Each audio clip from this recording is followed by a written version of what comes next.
नमस्कार. शेवटचे 5 मिनिट चालतील का? 5 मिनिटापेक्षा जास्त मी बोलू शकत नाही, कारण हार चलून माझ्यापेक्षा जास्त झाले आहे का नाही? दिसते का असं?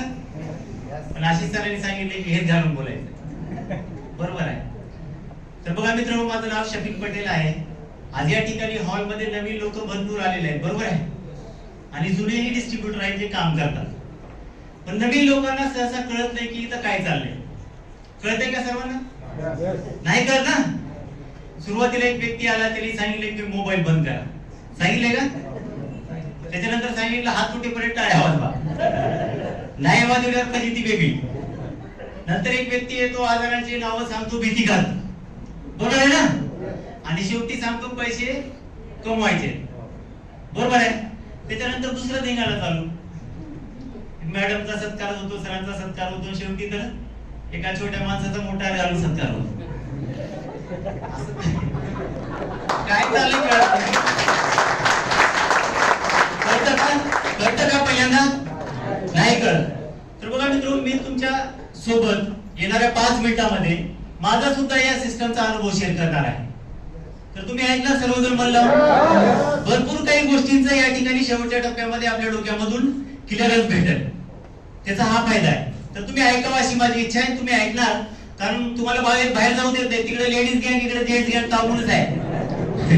नवीन कोणी बसले उठले आधी बस म्हणतात त्याला, बरोबर आहे ना? तर ही जबरदस्ती बी गरजेची आहे, कारण या जबरदस्तीतून या स्टेजला भूषणारी लीडर म्हणतात मित्र, लक्षात घ्या. तर ही जबरदस्ती समजून घ्या. आता 5-10 मिनिट बघा मित्रांनो, 2020च्या फेब्रुवारी महिन्यामध्ये मला एक माझ्या भाऊजींचा कॉल आला होता की तू एक बिझनेस ऐकण्यासाठी या ठिकाणी लातूर मध्ये प्रोग्राम आहे ते ऐकण्यासाठी ये. आज असाच कॉल नवीन लोकांना आलाय का? बरोबर आहे ना?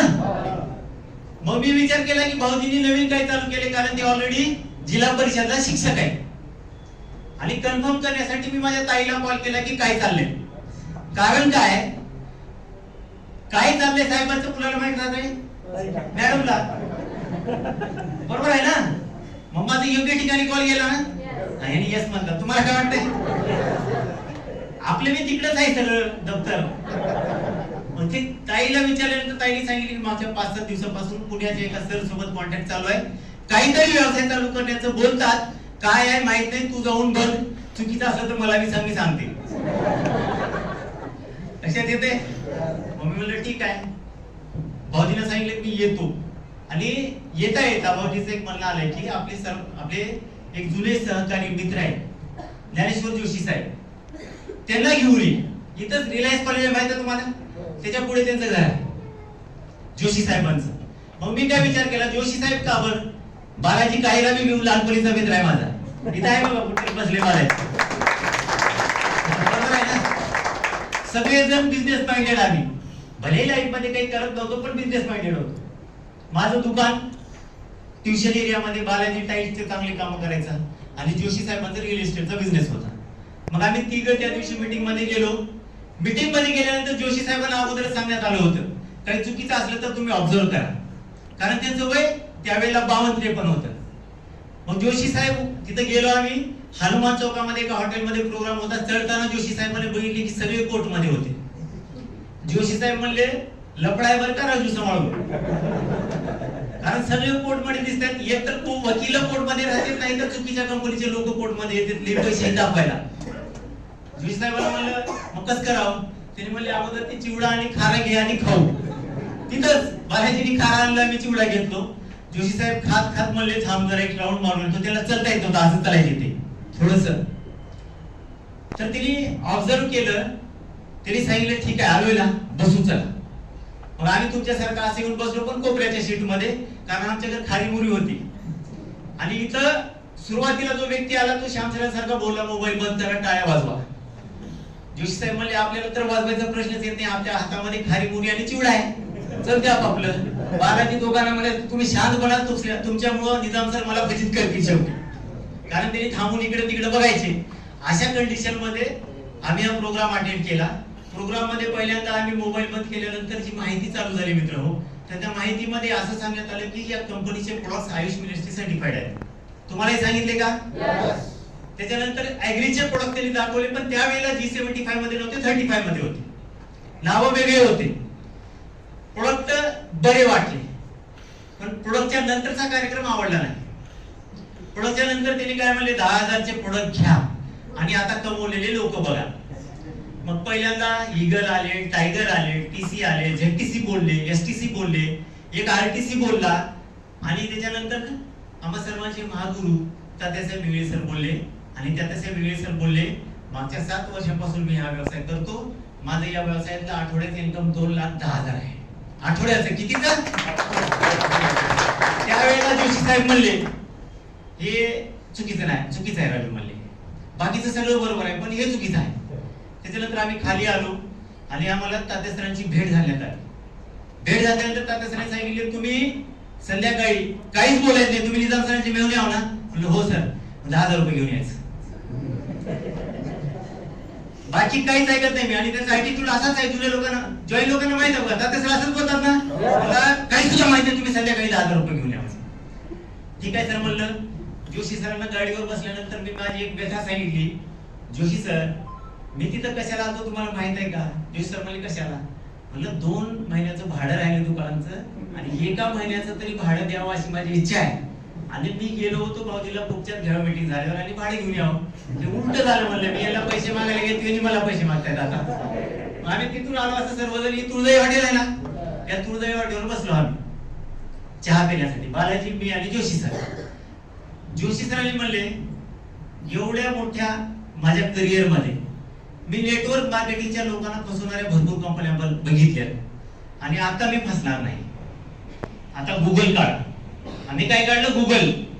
गुगल काढल्यानंतर गुगलला विचारलं भारतातली डायरेक्ट सेलिंग ही इंडस्ट्री लीगल आहे का इलीगल? तर गुगल म्हणते लीगल आहे. काय म्हणते गुगल? लीगल आहे. मग गुगलला विचारलं माय लाईफस्टाईल कंपनी लीगल का इलीगल? गुगल म्हणते लीगल. इलीगल म्हणत नाही. पूर्ण गव्हर्नमेंटच्या सपोर्ट मध्ये चालणारी कंपनी माय लाईफस्टाईल आणि स्किल इंडियाचा काय संबंध आहे विचारला आम्ही. तर गुगल म्हणते माय लाईफस्टाईल कंपनी स्किल इंडिया मध्ये गव्हर्नमेंट विथ कोलॅबोरेटेड आहे, पार्टनर आहे. मग जोशी साहेब म्हणले जबरदस्त कंपनी आहे, गव्हर्नमेंट सोबत आहे, आयुष मंत्रालयाने प्रमाणित केलेले प्रोडक्ट आहे म्हणल्यावर आपण घेऊन वापरू, आधी रिझल्ट आला तर पुढे बघू.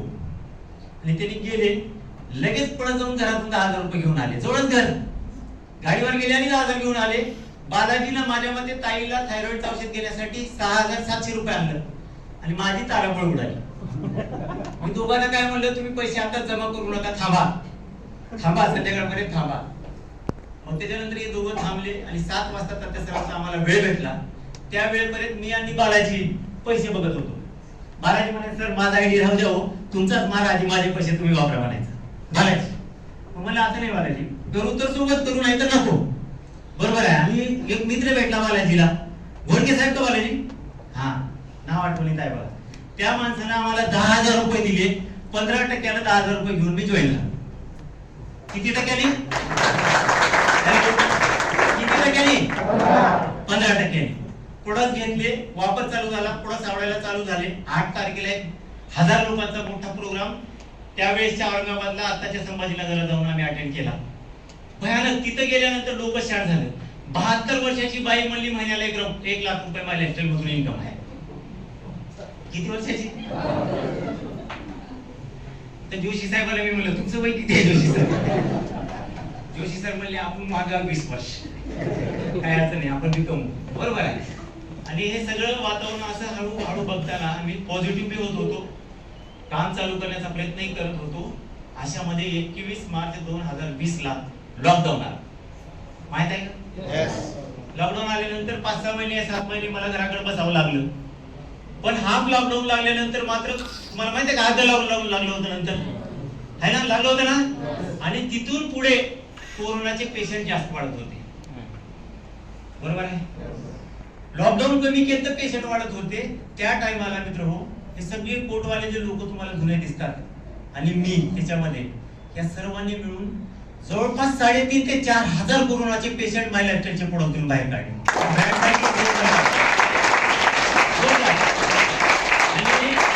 आणि जवळपास 1 वर्ष मी घोडके साहेबांना नुसतं व्याज पाठवत होतो घरात बसून. याचं मला खूप दुःख वाटायचं, कारण पैसे तर व्याजाने आणले, लगेच लॉकडाऊन. अशा कंडिशन मध्ये माझं जे 2 शटरचं पुस्तकाचं दुकान होतं ते आम्ही 1.5 वर्षानंतर उघडल्यानंतर मध्ये फक्त पतंग दिसू लागले. कशाचे पतंग? कशाचे? कागदाचे. आणि त्या ठिकाणी सगळा जग या ठिकाणी मरत होतं, पण उंदरं वाढले होते आमच्या दुकानात. 6-7 लाखाच्या मशीनी त्याची व्हायरल दिसत नव्हते, नुसते डबडे दिसू लागले, पत्रे झेरॉक्सच्या मशीनी. बरोबर आहे ना? आणि एक म्हणजे दुकान उघडल्यानंतर माझ्या लक्षात आलं की मी 30 लाख कर्जात आलो. किती? कारण जेवढ्या पार्ट्या करून आम्ही भरलं होतं मटेरियल त्याचे पैसे दिले बाकी झाले ना. त्याचं जर मटेरियल आम्ही लॉकडाऊन लागल्यानंतर रिटर्न दिलं असतं तर आमच्या अंगावर पैसे नसते आणि दुकानाचं भाडं त्या पूर्ण म्हणजे काळामध्ये जवळपास 3 लाख रुपये झाले. लक्षात येते का? मग विचार करू लागलो मी आता काय करायचं. अशा परिस्थितीमध्ये इथं कुणी आहे का? 30 लाख रिटर्न अचानकच आहे का? नाही. आणि त्याच्यानंतर मला आता इथं जेवढी म्हणजे आरटीसी एनटीसी तुम्ही पाहिले ना, हे सगळे सहकारी भेटायला चालू झाले. प्रत्येकाला भेटलं कर्जात आहे, प्रत्येकाला भेटलं कर्जात आहे. कधीची कंडिशन? लॉकडाऊनची. कारण या सगळ्याचे बिझनेस बंद पडले होते, सगळ्याच्या नोकऱ्या गेल्या होत्या आणि हे समदुखी लोक एका ठिकाणी बसायचे, त्याला म्हणायचं आपणा बाजार.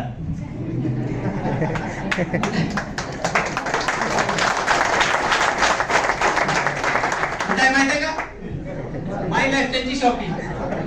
आणि बिझनेस कसा चालायचा माहितीये का? 4 वाजता लॉकडाऊन लागायचं. माहितीये तुम्हाला? 4 वाजता लॉकडाऊन लागल्यानंतर श्याम सर म्हणायचे बरिस्टामध्ये जाऊन 1 किलो फरसाण घेऊन या. 7 वाजेपर्यंत 8 वाजेपर्यंत तिथंच कुणी आलं तर त्यालाच प्लॅन केलाच प्रोडक्ट सांगून त्या ठिकाणी बिझनेस चालू झाला. आणि अशा कंडिशन मध्ये हा चालू झालेला बिझनेस मित्र हो, आता तुम्ही बघा कुठपर्यंत आलाय. मग हे करताना काय सांगितलं आम्हाला की लोकांना प्रोडक्ट द्या, केमिकल फ्री करा. काही लोकांना मध्यम आणि प्राथमिक स्वरूपाचा आधार असेल तर तुम्ही त्याला हे प्रोडक्ट द्या, चांगलं राहील. ज्याला शेतीमध्ये करत आहे त्यांना शेतीमध्ये द्या. आम्ही लोकांना द्यायला चालू केलं. आता माझे पर्सनल काही 2-4 अनुभव तुमच्या समोर मांडतो, तुम्ही ऐकता का? ऐकता? सगळ्यात जवळचे पहिल्यांदा मित्र काढले. काय काढले? माझा एक मित्र आहे, त्या मित्राचं त्याच्या बाईकवर लई प्रेम. माझा मित्र आहे ना, मग माझ्या डोळ्यासमोर लग्न वगैरे झालंय, सगळंच माहित आहे. त्याच्या बाईकवर लई प्रेम.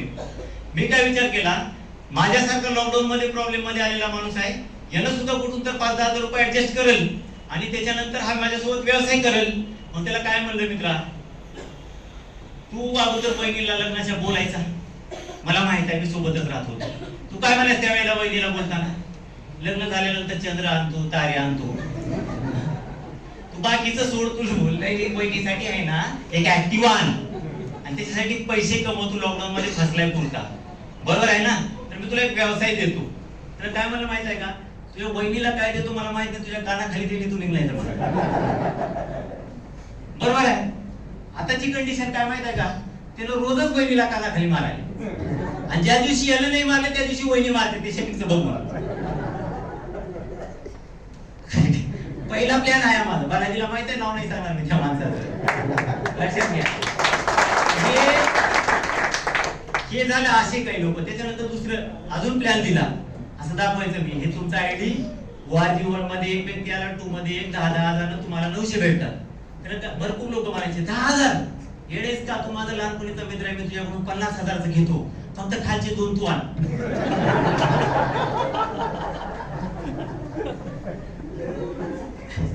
मी घेतो वापरतो, शेतामध्ये सगळं करतो, पण ते खाली 2 आहेत ना ते तू आणायचं, कारण तुला भरपूर नॉलेज झाले.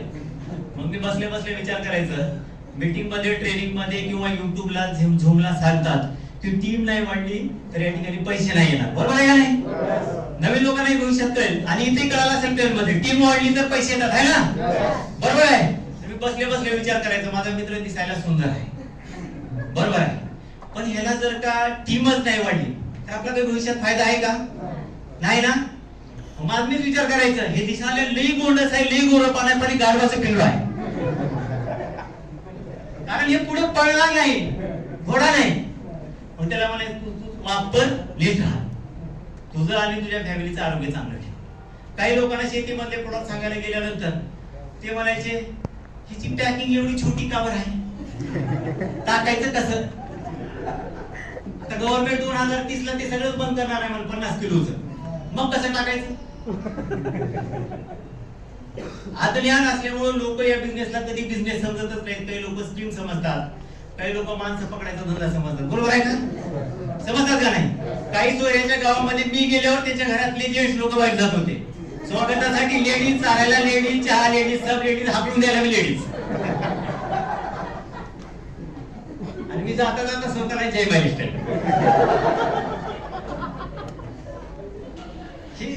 हे इंटरनल साइड आहे एनटीसी बनण्यामागची. तुमच्यासोबत असं होणार आहे लक्षात घ्या. कारण असं मी कधी बोलत नाही, या सगळ्या लोकांना माहित आहे. बोलतो का कधी असं मॅडम? पण एनटीसी असा बनलाय. बरोबर आहे. देणे कधी आता सुरुवातीच्या कंडिशन मध्ये भयानक 30 लाखाचं दिलं म्हणल्यावर 10 फोन आले, 5 फोन दिले करायचे. काही लोकांना कटाळून सांगितलं जगात कुणाचं दिल नाही, तुझं कशाला ठेवू भाऊ. लक्षात आलं का?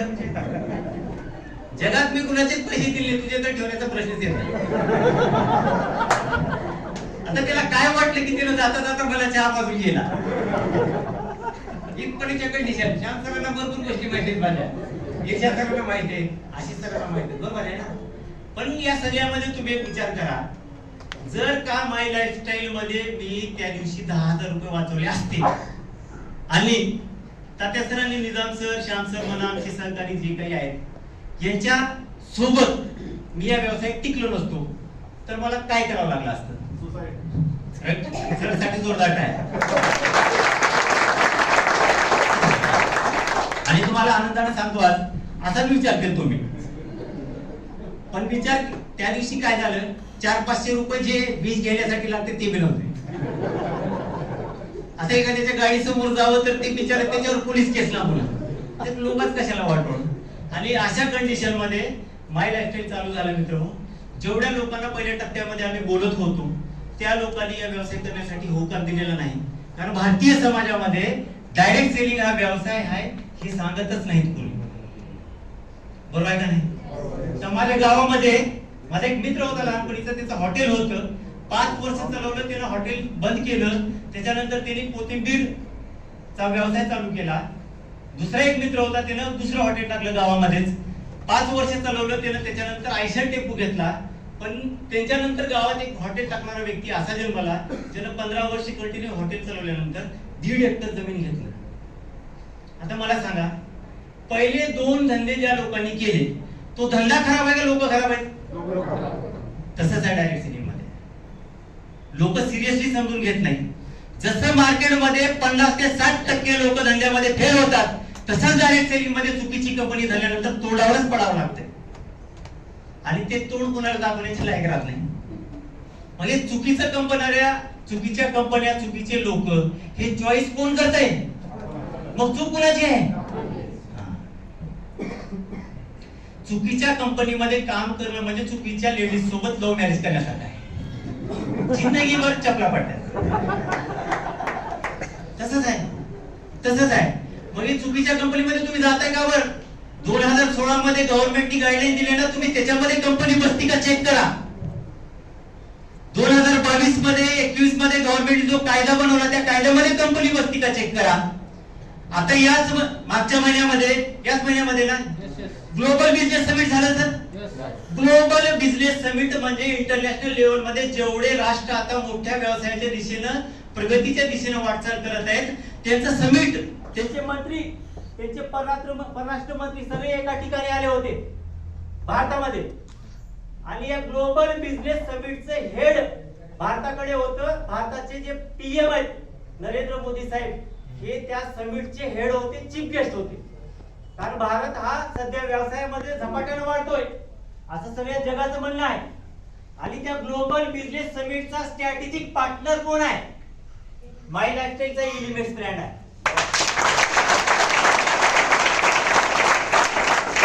आता अज्ञानाचे दिवस गेले मित्र, आणि जे शिकवायला येतात ना, आम्ही लई केलोय अशा कंपन्यात, लई केलोय तशा कंपन्यात, मग लई केलेले पुढे गेले.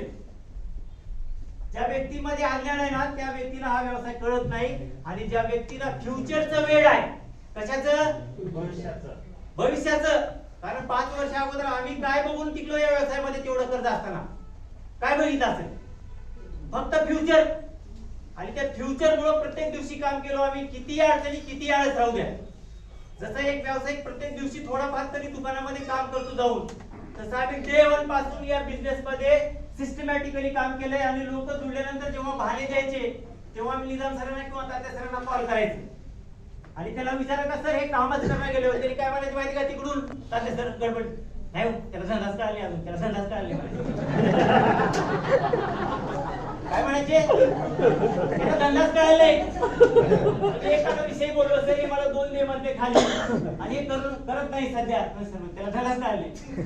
सर एकदा प्रोडक्ट वापरलं, रिझल्ट भारी आला, आता दुसऱ्या वेळेस हे शेतकऱ्याचं दुसऱ्याचं नातेवाईकाचं ऐकून परत केमिकल वापरलंय, सर त्याला संडास काढले. सर टीसी झाल्यानंतर बालाजीचं काम बंद केलं, 3 महिने शेताकडे गेले, आता संडास काढले. बरोबर आहे. विचार आता मी बोललो कुणाविषयी सरांना, तर सर म्हणतात त्याला धंदा कळाला नाही अजून. आणि एका दिवशी सरांना धरलो आम्ही एमएस हॉटेल मध्ये, मग धंदा कळाला कुणाला म्हणतो. सर काय म्हणजे माहिती आहे का, लातूरच्या टीम मध्ये 23 लोकांनी स्वतःची न्यू ब्रँड गाडी घेतली आहे, तेवढ्या लोकांना कळालाय. आणि हेच लोक लातूर मध्ये सगळ्यात महागड्या गाड्या घेऊन फिरतील ना, तेव्हा त्यांच्या घरच्याला धंदा कळेल. लक्षात येते का. मग जॉईन लोकांना माझा प्रश्न आहे, तुम्हाला धंदा कळालाय का, मग रोज काम करायचं. नवीन लोकांना माझा प्रश्न आहे, तुम्हाला महिला ते कळालं का, मग 10,000 वाचून. परवा दिवशी आम्ही डिपार्टमेंट गेलो होतो दिवसात, सर एक आमचा जुना मित्र भेटला, गणेश नाव आहे त्याचं, काय गणेश मेडिकल MRI बोलवते का, झालं तर मी का करू ऐकावं. MRI